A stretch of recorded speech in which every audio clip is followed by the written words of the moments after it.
Percy and Duck like working at the harbor by the sea.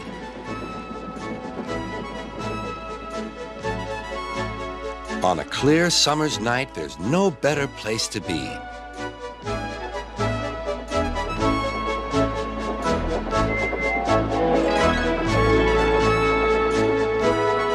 The big ships bring passengers. Cargo ships carry machinery and other things. Duck and Percy puff backwards and forwards with the crates of cargo as they are loaded and unloaded by the quayside. One morning, Duck and Percy noticed that the horizon was packed with sails flapping against the blue sky.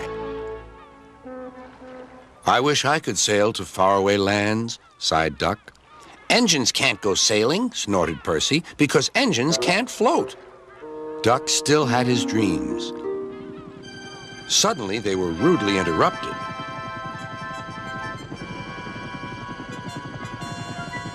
"Wakey, wakey," hovered Harold. "I'm looking at the boats," replied Duck. "That's the regatta. Lots of boats, lots of races, great fun. I hover around in case I'm needed." "Do you go to the horizon?" asked Duck. "Yes, and beyond." "I didn't know there was a beyond," whispered Percy. "Do you go to other places at sea?" continued Duck. "Certainly. I can land on ships, you know, anywhere, anytime. Goodbye." Duck sighed. He went on talking about the regatta all day. Percy lost patience. "Well, Duck, I'd rather have my wheels on solid ground. Our rails can take us to all the places we could ever wish to see." "That's an emergency," called Duck's driver. "I'll check with the harbor master." He returned with bad news. "A man taking part in the regatta has hurt his hand. We're to take him to the hospital at the next station. Harold's bringing him now. Come on."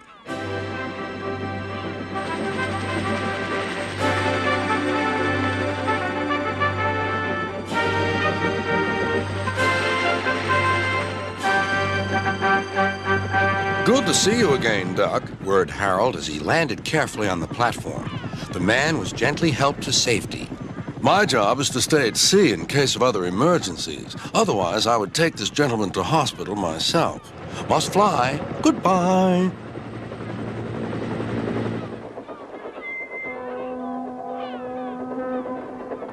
Duck set off on his journey. Soon he was steaming well, and his wheels were thundering along the track.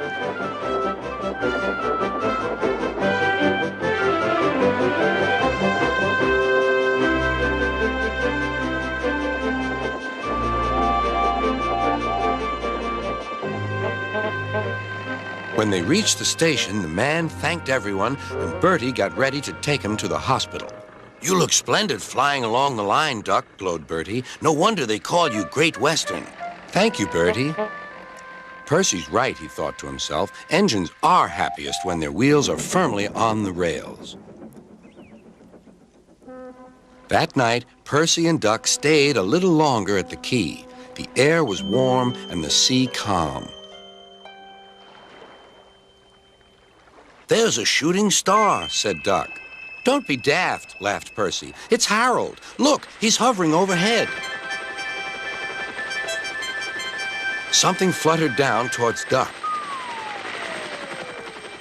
His driver caught it. "It's a flag from the regatta. Harold's giving it to you as a present, Duck." "That was kind of Harold," whispered Duck. "He may have whirly arms instead of wheels, but he seems to understand just what an engine needs." Duck still wonders about the lands beyond the horizon, but I think he knows that sometimes the best travels are those we can only dream about. Don't you?